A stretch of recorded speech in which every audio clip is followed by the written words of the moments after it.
Ну вот смотрите, все. Я его опустил полностью под воду. Забиваем третий.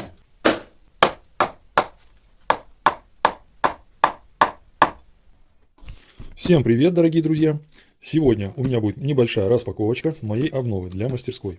Начну с того, что разбил я свой телефон, он у меня упал и разбился. И в итоге я решил купить себе мощный бронебойный смартфон, который бы в воде не тонул, в огне не горел и, так сказать, разбить его было бы очень сложно. Поискав на просторах интернета, на том же YouTube, я нашел вот такую вот модель.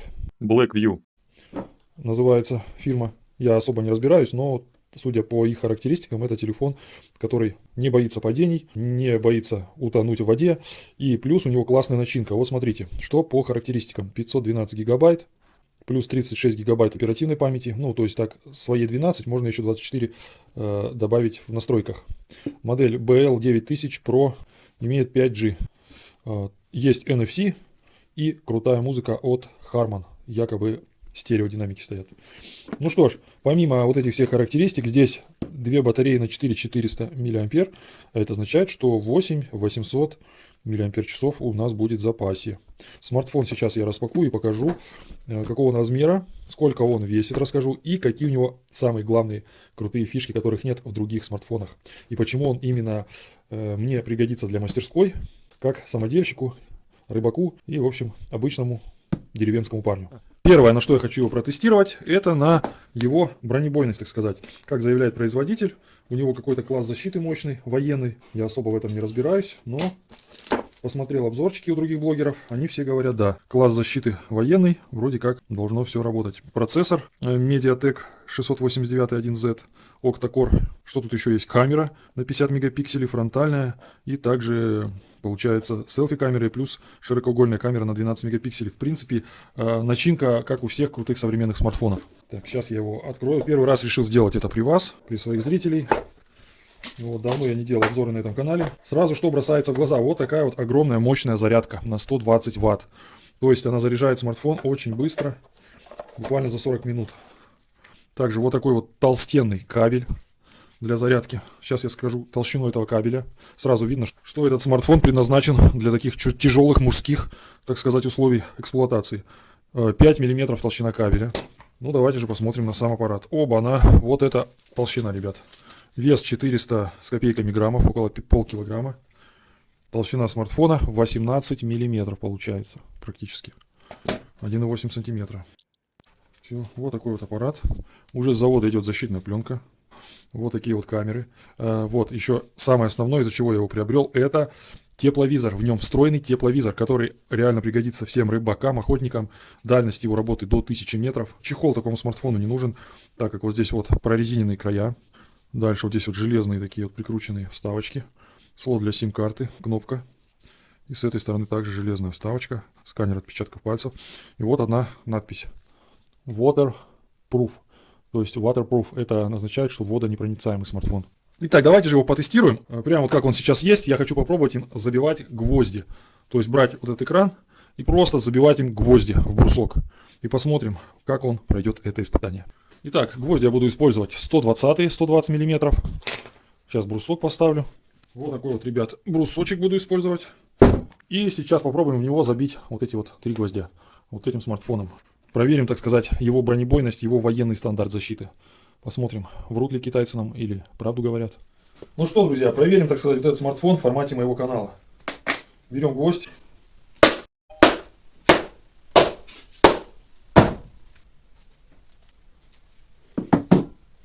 Один забит. Поехали следующий.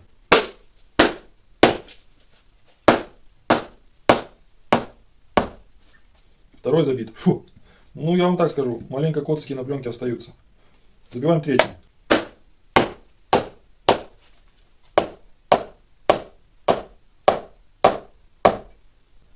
Да. Как вы думаете, разбилось стекло или нет? Сейчас давайте посмотрим вместе с вами. Итак, давайте же посмотрим, что стало с нашим смартфоном. Ну вот, получается, пленка защитная покоцалась, конечно, немного, но есть. Сейчас мы ее снимем. А экран-то у нас целый. Итак, вот смотрите, само стекло вообще в идеале. Оно какое-то чересчур прочное, и оно не пострадало. То есть забил 3 гвоздя. А это, ребят, не толстая, ой, не плотная, конечно, древесина, это обычная сосна. Вот, но он гвозди забил. И коцки только вот на самой пленке. И то, если их, вот я не знаю, камера их, наверное, не передает. Итак, тест с гвоздями он прошел. Сейчас давайте следующий тест на водонепроницаемость. Испытаем его, насколько он водонепроницаемый. Сейчас мы его просто положим в кастрюлю с водой. Вот я набрал бутылку с водой, так как у меня кастрюли мастерской не оказалось. Значит, смотрите, проверим, работает ли он под водой. Вот, делает ли он фотографии, снимки, видео и так далее. Ну вот, смотрите, все. Я его опустил полностью под воду. Вы можете наблюдать. Вот он под водой. Пробуем что-нибудь нажать. Ага, под водой он почему-то экран не реагирует. Ну, скорее всего, там нужно выбрать какую-то опцию. Я точно в этом не разобрался. Ну вот, смотрите. Вода с него стекает. Вот еще раз кладу. Именно вот вода. То есть это никакой не обман. Все так и есть. Вытащил его. Протер тряпочкой. И можно пользоваться дальше. Чуть не забыл. Еще хочу проверить, и снимает ли он под водой. Как вы думаете? Вот давайте. Видео включим. Видео. Вот. Пошла запись. Вот смотрите. Опускаем смартфон. Эй-эй-эй! Потом я это видео вставлю на экран. Ну вот, как вы видите, видео работает. Все четко. Посмотрим. Вот сейчас вставляю видео с этого смартфона.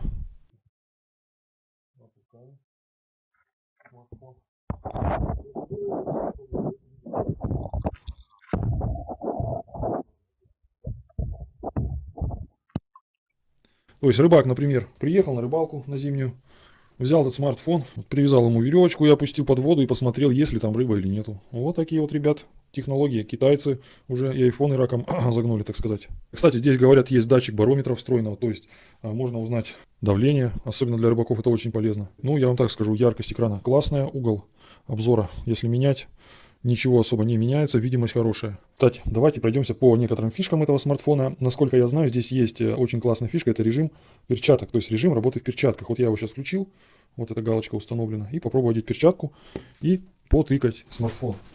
Специально взял вот такую толстую прорезиненную перчатку. Вуаля, все работает. Супер. Сейчас возьму смартфон своей супруги. Вот он. Вот смотрите, не работает. Хотя этот смартфон стоит около 50 тысяч с этим, с закругленным дисплеем. Но он по размеру меньше, чем вот этот смартфон. Здесь все работает. То есть еще один из плюсов этого смартфона это то, что зимой он не будет у вас разряжаться, как обычный смартфон. Очень удобно. Очень, особенно для зимы, если вы работаете где-то на улице, в мороз, и вам нужен смартфон. Итак, давайте пройдем по камерам. Здесь 3 камеры и один тепловизор. Итак, друзья, первая камера, которой оснащен этот смартфон, это Samsung Gen 5, делает снимки до 50 мегапикселей.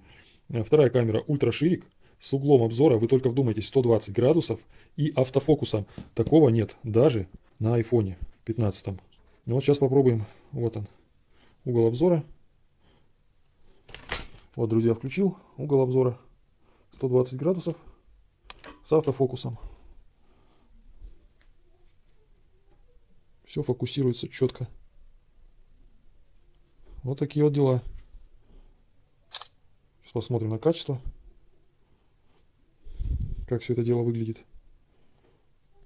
Вот у меня бардак такой на столе, но при приближении качество, я скажу, шикарное. Это на ширике. Давайте же попробуем то же самое сделать на обычном режиме. 50 мегапикселей. Так, смотрим. Тут уже качество поинтереснее. Все четко увеличивается. Можно читать даже мелкий шрифт практически. Вот как вы сами можете наблюдать. В общем, производитель оснастил вот этот бронефон для рыбаков и охотников еще и крутой начинкой в виде камер. Ну и третья камера, которая тут стоит, это макросъемка. Я ей практически не пользуюсь. Знаете, что макросъемка — это фотографировать какие-то мелкие детальки, либо насекомых. Тоже достойного качества здесь. И сейчас давайте же включим тепловизор. Самая нужная вещь в этом смартфоне для меня лично — это тепловизор. Здесь установлено специальное приложение MyFLIR. Кстати, тепловизор здесь с разрешением 160 на 120 точек. Вот так вот, видите, показывает температуру помещения 16 градусов. Вот смотрите, моя рука, сразу видно. пошла температура. Ну, тоже рука подмерзла маленько. Вот, но она уже показывается, что она нагретая, так сказать. Также здесь есть режимы разные.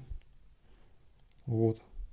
Вот этот крестик можно ставить, хоть 5 штук, чтобы он показывал температуру. Удобно охотникам, допустим, какую-то дичь выслеживать в кустах. Если там какой-то зайчик спрятался или какой-то косуля, какая-то животное, ее сразу будет видно, она будет теплым светом отражаться на тепловизоре. Вот примерно как моя рука.